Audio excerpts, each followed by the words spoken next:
Santiago 2:5 po. Pakinggan po niyo, babasahin yung lingkod. Napakaganda po nito.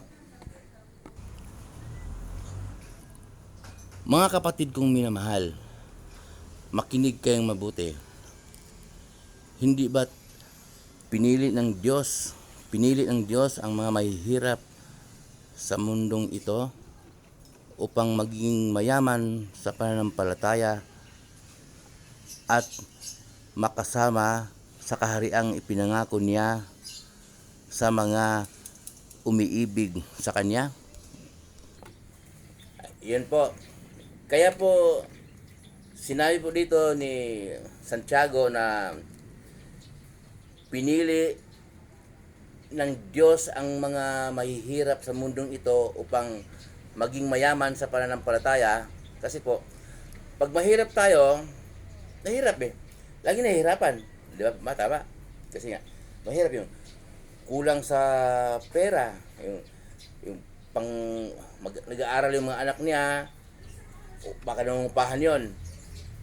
Pangbayad sa upa ng titirhan nila, o pambayad ng kuryente, pambayad sa tubig, lahat ng pangailangan, nahihirapan siya. Mahirap eh. Lagi pong nagdarasal yon. Yung mga mayaman po kasi, hindi naman sila nahihirapan. Mayaman eh. Kaya hindi sila, kadalasan sa mga mayaman, nakakalimutan sa Diyos. Pero hindi po lahat ha. May mga mayaman din naman na mananampalataya. Ganun din po. Kaya so, karamihan sa mayayaman ay hindi na, siyempre, hindi nahirapan, kaya hindi na nanalangin. Hindi humingi ng kung anong pangailangan nila. Kaya, ang mga mahihirap sa mundong ito, mas pinilit ng Diyos. Pero, sandali po, hindi po lahat ng mahihirap ha. Ang sabi po dito, sa itong huli, ang sabi po dito, sa mundong ito, upang maging mayaman sa pananampalataya at maging kasama sa kahariang ipinangako niya sa mga umiibig sa Kanya. Yun lang pong umiibig sa Kanya, yung umiibig sa Diyos. Pero sandali po, mayroon din namang mga mahihirap kasi na mahirap na nga, mahirap na ang buhay, mabisyo pa. Inom ng inom, sugal na sugal, nakukuha pang mga babae. Tama ba? At yung iba naman, nagtatrabaho sila, hinahaluan ng nakaw, pambisyo. Tapos, mahirap na nga, lalo pang pinahirapan nila ang kanilang pamilya. Okay? May mga mahirap din ganon. Hindi lahat ng, ang sabi po dito, sa mga umiibig sa Kanya, yun lang maliligtas sa mga umiibig sa Diyos. Okay?